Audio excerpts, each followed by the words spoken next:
You know that feeling. You step outside on like a really clear night, you look up at the sheer scale of the stars, and the immediate sensation is just being completely tiny, Oh, yeah. Totally insignificant. right? And I mean, the standard narrative we all carry is that you are just a passenger, like a biological speck along for the ride in this massive, indifferent, and mostly empty cosmos. Just a total cosmic accident. Exactly. But what if you aren't a passenger at all? What if instead of being a tiny thing trapped inside a giant universe, you were actually the universe experiencing itself in the first person? Which is just a massive paradigm shift. It really is. And that is the staggering claim at the center of the sources we are pulling apart today. We are taking a deep dive into a fascinating philosophical text centered on this concept called backbone universal programming. It's a heavy title, but it's brilliant. Yeah, and our mission today is to decode what it actually means to be the local, living focal point of the cosmos.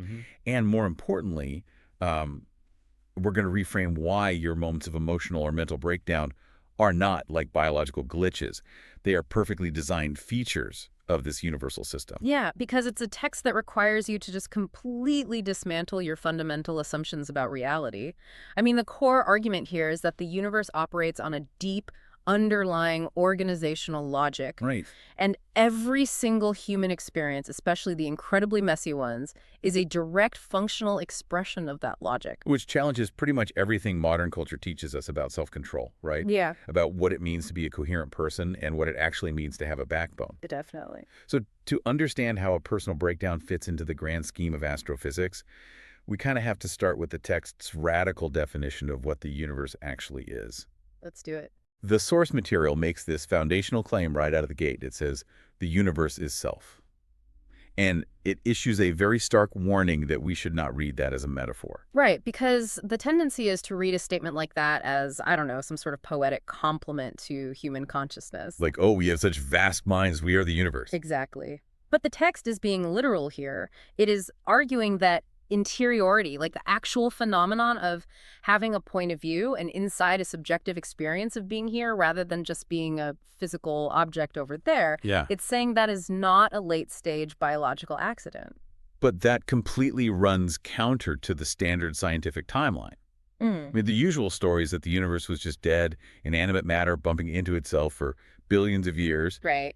And then, random chemical reactions sparked in some primordial soup, and eventually, millions of years later, that led to feelings. The standard materialistic view. Right. But this text is arguing that selfhood is the universe's primary mode of being from the very beginning. Yeah, the text insists the universe is not a container that eventually accidentally produced selves. The universe is fundamentally the self process. Okay, that's all process. Yeah, so the energy, the matter, the space-time geometry we observe, those are just the external expressions of that process.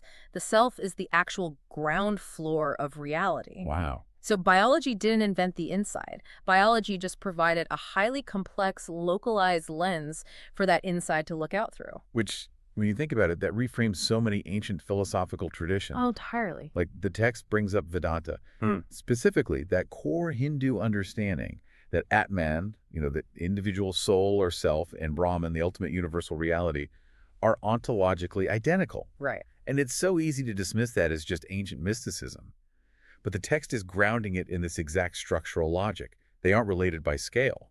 The drop of water is made of the exact same substance as the ocean. Yes. And the author also pulls in the Tao, the unnameable ground of all things, and the pre-Socratic concept of the logos. It's the logos, right. Yeah, the Greeks didn't just define logos as a word. They understood it as a rational fire that acts as both the organizing principle of the entire cosmos and the principle of coherent thought inside the human mind. So it's all connected. Exactly. All of these seemingly disparate traditions converge on one single recognition. The universe has an inside, and that inside is what we call self. You aren't merely residing in the cosmos. You are the cosmos operating at a specific local coordinate. Okay, I love that. But I want to challenge the terminology the text uses here, specifically the phrase backbone universal programming. Okay, yeah, let's get into that. Because the word programming carries, well, a lot of modern baggage. My brain immediately pictures a software developer in a hoodie typing lines of code into a machine. Sure, yeah. And programming inherently implies a creator and a creation, like Yeah. a boss and a subordinate. If there's a program running the universe, the immediate question is, who wrote the code? Right, and the text actually anticipates that exact modern bias. In human technology, a program always has an external author. A human writes the code, the machine executes it. Exactly. But the text asks you to completely release that binary assumption and introduces this concept of programming without a programmer.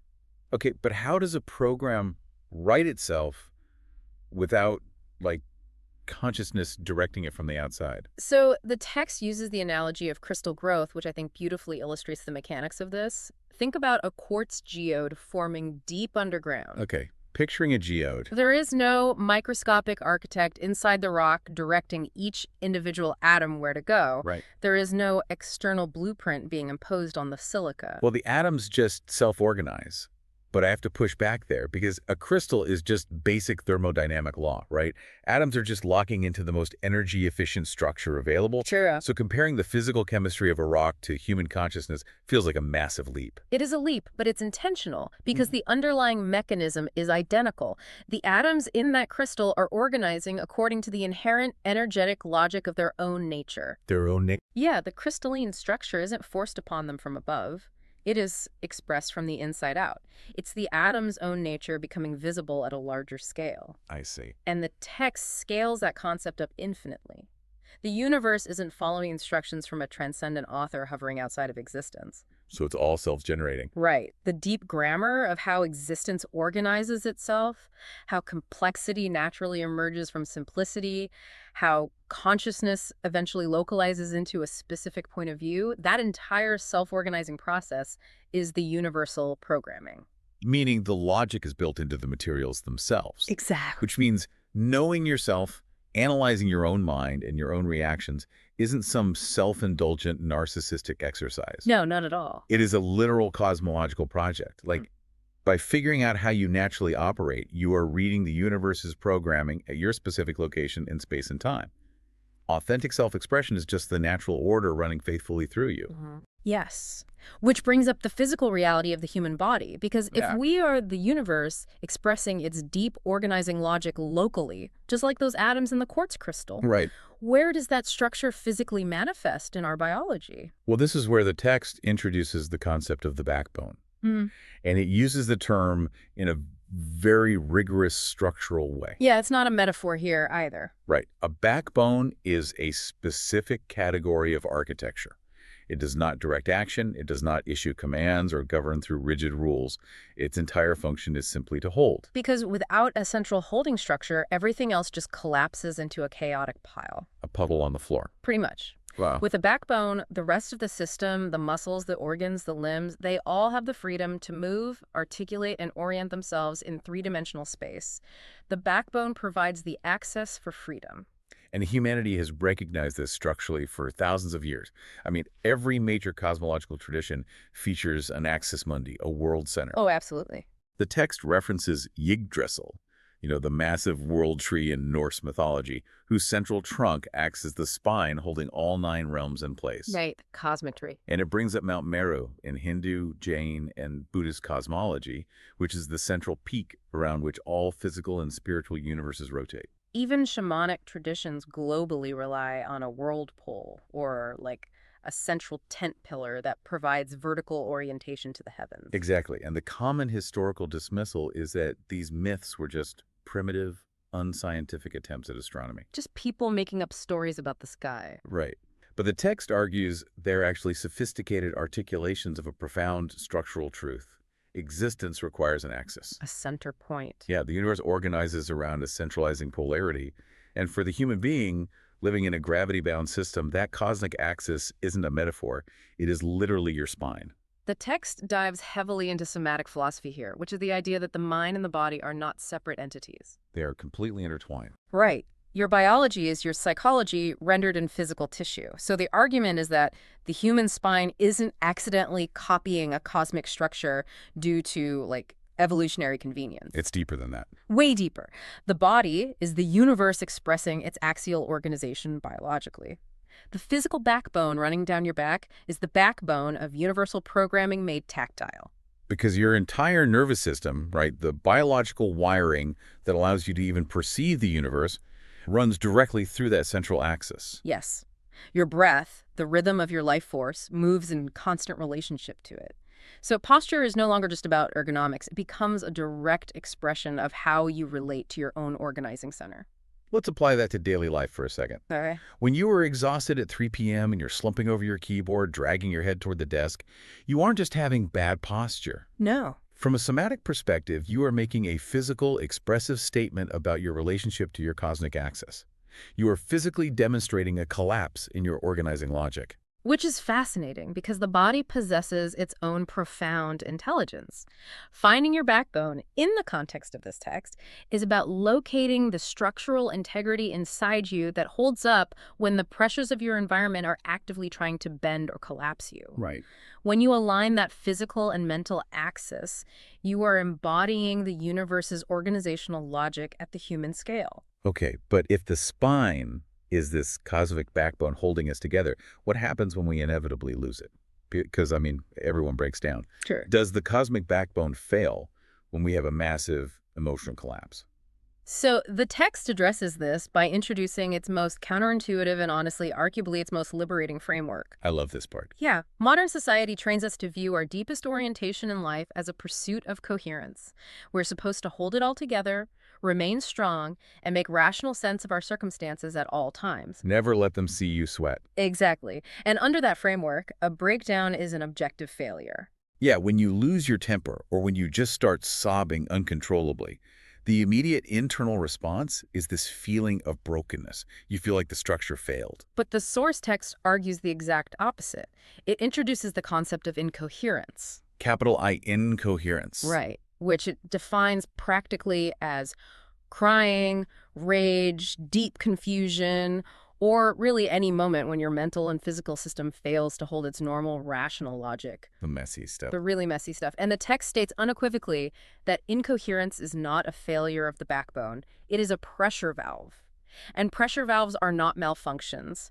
They are exquisitely designed survival features. Because a system with no release mechanism is basically a bomb. Yes. If the internal pressure builds higher than the container can hold, and there is absolutely no way to vent it, the entire structure shatters permanently. Look at how the universe handles pressure on a macro scale. Earthquakes are terrifying and destructive, right?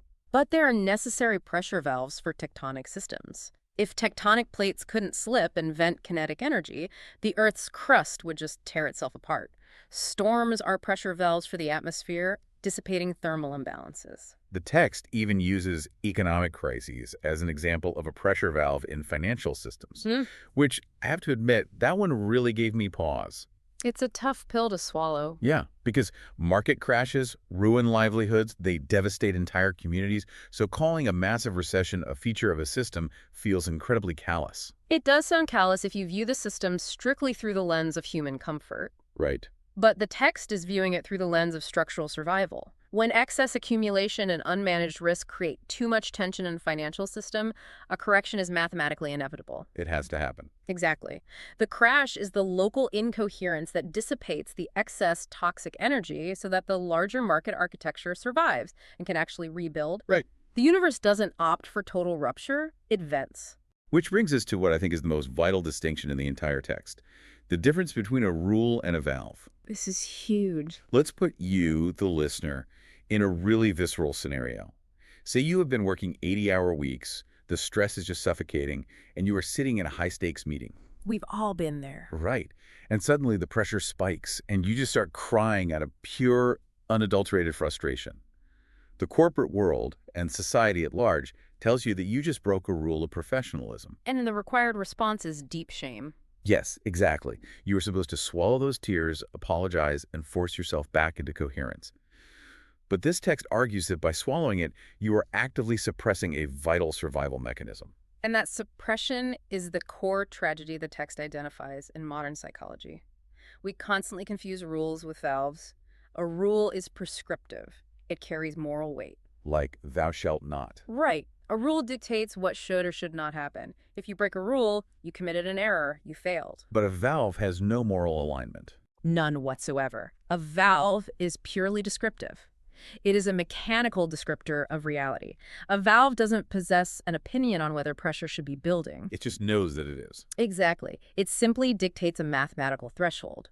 When internal pressure exceeds X, why release must occur to prevent explosion. That is not a moral failing. It is physics. So when you interpret your crying in that meeting as a rule violation, your immediate reaction is shame.